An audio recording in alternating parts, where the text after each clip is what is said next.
Un commencement. La nôtre la puise à la frontière du mythe et de la réalité. Il y a 2000 ans, Ymir Fritz, jeune fille, venait de recevoir en nouant un mystérieux pacte, le pouvoir des titans.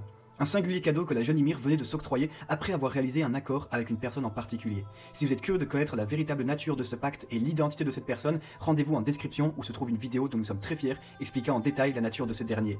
Avant de disparaître, cette entité fournit alors à la jeune fille le pouvoir des titans, faisant d'elle le titan originel, lui permettant de changer sa descendance en titan pur. Ymir Fritz, fort de ses nouveaux pouvoirs, fonda une famille royale en son nom, en donnant naissance à 3 filles. Au sommet de la chaîne alimentaire, Ymir créa l'empire d'Eldia, qui régnera sur le monde durant 2000 ans, à l'aide de la puissance invincible des titans. Bien qu'aucune source n'indique les agissements d'Ymir de son vivant, la première reine d'Eldia pouvait modifier l'ADN et transformer n'importe lequel de ses sujets en titans purs. Reste à savoir s'ils furent utilisés pour leur force incommensurable afin de construire des ponts ou de briser ceux d'autres peuples.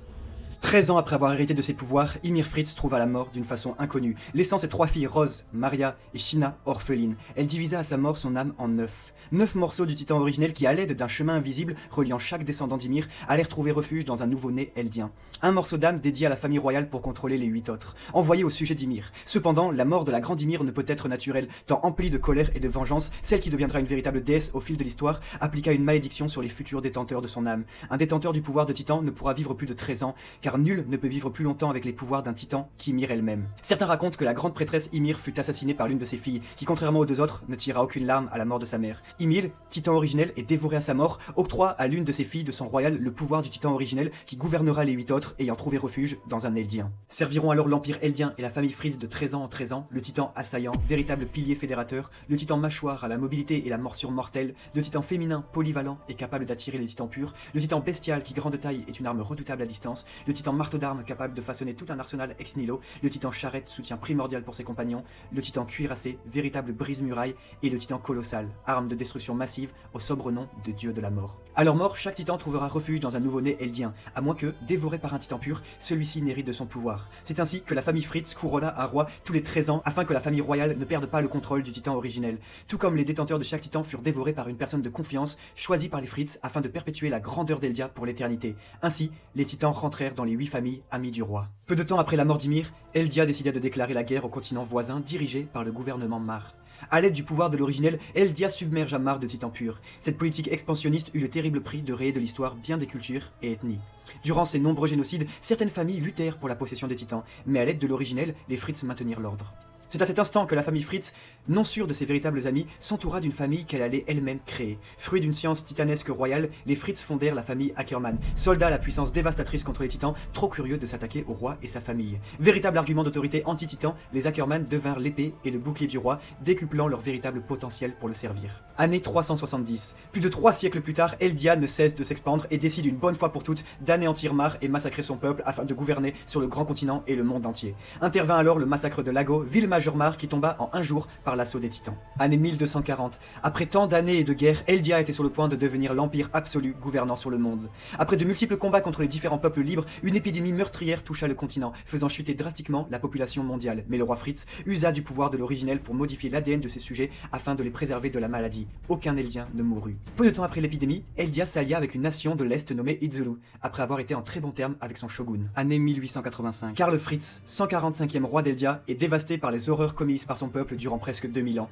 Couvert de honte à la vue des multiples exterminations de masse effectuées par les titans ainsi que les guerres intestines ravageant Eldia, Karl Fritz décida de mener un pacte secret avec le chef de la famille Tybur, détenteur du titan marteau d'armes et fidèle allié du roi. Ensemble, ils décidèrent d'écrire la chute d'Eldia, inventant un héros Mar, Elos, qui terrassa les titans et sauva son peuple de l'oppression millénaire. Pour faire croire à la chute du peuple d'Ymir, le roi Fritz usa du pouvoir de l'originel pour réaliser une exode de masse. En effet, il dirigea la majorité de son peuple sur une île, dernier territoire eldien non disputé à l'international. C'est sur l'île du Paradis que Karl Fritz amena son peuple, laissant les 8 familles détentrices de titans sur le continent pour faire croire à la chute définitive d'Eldia. N'oubliant pas ses alliés, le roi invita le shogun d'Itzulu à séjourner sur l'île si jamais le conflit venait aux portes de sa nation. En l'absence du roi, les 8 familles rentrèrent dans un terrible conflit interne où la décision de Karl Fritz était source de discorde. Les 8 titans primordiaux rentrèrent en guerre, ce fut la grande guerre des titans. Y voyant un avantage considérable, Mar décida de mener une rébellion ultime face aux Eldiens en profitant du conflit interne au royaume, l'affaiblissant considérablement. La chute d'Eldia est alors en partie due au soulèvement final de Mar. La famille Tybur fut la seule à rejoindre les Mar, sans doute, car elle est la seule à connaître la vérité sur les décisions du roi. À la fin de la terrible guerre, les Mar victorieux s'emparèrent de la quasi-totalité des titans primordiaux, à savoir le titan colossal, cuirassé, féminin, mâchoire, marteau d'armes, charrette et bestial. Le roi Fritz, quant à lui, créa à l'aide de l'originel une armée infinie de titans colossaux qu'il disposa en cercle concentrique afin de forger un triple rempart imprenable pour son peuple. Il nomma les trois murs Maria, Rose et China. La même année, Karl Fritz envoie un message à Mar, quémandant l'arrêt de la guerre, sinon il libérera le grand terrassement, faisant marcher l'infinité de colossaux sur le monde entier, annihilant toute forme de vie sur Terre. La grande guerre des titans prend fin, Mar prit contrôle du grand continent et le nom d'Itsuku fut terni suite à ses relations avec Eldia. Les Eldiens restés sur le territoire furent capturés et devinrent des sous-citoyens, internés de force dans des camps et séparés du reste de la population Mar. Ainsi, grand vainqueur, Mar réécrit l'histoire en expliquant qu'Ymir obtint son pouvoir des mains du diable, le démon de la terre, Kélos, Oxy pour libérer son peuple. Peu de temps plus tard, Karl Fritz, fidèle à lui-même et honteux des atrocités faisant office de toile de fond pour Eldia, contacte à la fois Mar et la famille Tybur et annonce qu'il a renoncé à libérer le grand terrassement et qu'il venait de nouer un pacte de non-agression avec le titan originel. Le pacte fonctionne de manière à ce que le descendant royal qui le dévorera pour le libérer de son tribut de 13 ans ne trouvera pas la volonté de se battre et préférera au contraire se donner la mort si l'ennemi venait à arriver aux portes de Maria. Le roi Fritz venait de trouver une façon d'obtenir une rédemption pour son peuple. Cependant, il demande une ultime requête à Mar, laisser un dernier instant de paix à son peuple avant son extermination. Karl Fritz utilisa alors les pouvoirs de l'originel pour effacer la mémoire des sujets d'Ymir, qu'ils soient sur le continent ou sur l'île du paradis. Seuls furent épargnés les Ackerman, famille créée et donc non directe descendante d'Ymir. Furent épargnés également les Asiatiques, puisque fruit d'une relation entre un Eldien et un sujet d'Itzulu. Dorénavant devenues trop dangereuses, ces deux clans sont chassés par les Fritz. La mémoire de ces sujets effacés, il ne reste plus qu'à la famille royale de disparaître sous le faux nom de la noble famille Reiss, en déléguant le pouvoir à une autre famille qui désormais portera le nom de Fritz. Pour assurer l'héritage de l'originel, le roi Fritz construisit une caverne afin de répéter secrètement le rituel de passation. Peu de temps plus tard, une chapelle sera érigée par-dessus pour évacuer tout soupçon. Pour s'assurer que le roi reste bien enfermé dans ses murs, Mar envoie de nombreux titans purs rôder sur l'île du paradis, encerclant le dernier territoire eldien. C'est en 1885 que Karl Fritz écrit alors les premières lignes de son histoire. Cette année-là, l'humanité fut dévorée par les titans et les derniers survivants réussirent à construire un triple rempart pour se protéger contre cette menace apparue, réduisant l'humanité au simple peuple des murs. Entre 1885 et 1922, le gouvernement Mar devint la première puissance mondiale et ouvre alors une cellule scientifique dédiée à la science biologique titanique. Les Mar comprirent alors, suite à leurs études, que les titans sont liés via un chemin invisible reliant chaque sujet d'Ymir. Ils saisissent alors l'importance du titan originel tant tous les chemins convergent vers lui. Il est l'axe entre tous les sujets d'Ymir. Ainsi, le gouvernement Mar nomme le titan originel l'axe. Pendant ce temps, à l'intérieur des murs, des plans d'expansion souterrains sont créés pour agrandir le territoire de la supposée humanité. Cependant, un ordre créé depuis la construction des murs interdit à tout citoyen de dépasser ou même simplement toucher les remparts. Le véritable roi Fritz s'assure qu'aucun Eldien ne s'aventure au-delà des murs, découvrant la vérité plus terrible encore que les titans. En 1922, des Eldiens parqués dans les camps Mar n'abandonnent pas leur foi et ouvrent un culte à la gloire de la grande prêtresse Ymir, afin de les délivrer du joug Mar. Afin de raviver la flamme de la révolution, le culte capture une jeune fillette eldienne orpheline et à la rue et lui donne le nom d'Ymir. La fillette fut enlevée à cause de sa ressemblance à Ymir Fritz, représentée dans diverses iconographies eldiennes. En effet, le rôle de cette jeune fille est de s'affirmer comme réincarnation même de la grande déesse et d'encourager le peuple eldien à prier pour son salut. 1927. 5 ans plus tard, les autorités Mar découvrent le culte et déportent alors ses fidèles sur l'île du paradis. Cependant, il ne s'agit pas de rendre au roi ses sujets. Non, sur les côtes de l'île est construit un large mur où les Eldiens sont jetés afin d'envahir l'île et assurer une pression constante sur la famille royale. Bien des années plus tard, Grisha Jäger est né le 26 janvier 1948. Né dans le camp de Liberio comme son grand frère, 3 ans plus tard, Faye et Jäger voient le jour le 24 novembre 1951. Ensemble, frères et sœurs connaîtront une enfance bien difficile dans les camps d'internement Mar. En 1958, le fils de Karl dévore son père afin d'assurer l'héritage Fritz et devient alors le nouveau roi d'Eldia en secret. Un an plus tard, Grisha et Faye s'aventurent au-delà du camp sans permission. Se faisant attraper et séparer, Grisha se fera corriger par un soldat Mar très singulier, tandis que Faye ne rentrera jamais chez elle. Son père, pour s'assurer que cela ne se reproduise plus jamais, rappelle à son fils les horreurs de son peuple et la clémence Mar qui accorde encore la vie au peuple eldien. 2 ans plus tard, un certain Eren Kruger hérite du titan assaillant, titan ayant totalement disparu depuis la fin de la Grande Guerre des Titans. En 1966, Grisha Jäger, devenu jeune adulte, rejoint un groupe clandestin ayant pour but de remettre Eldia sur le trône mondial. Grâce à diverses sources récoltées par un mystérieux compagnon surnommé la Chouette, il apprend les circonstances de la mort de sa sœur, dévorée par des chiens Mar par simple divertissement pervers. Devenu médecin, Grisha rencontrera dans le groupe Dina Fritz, dernière descendante royale restée sur le continent.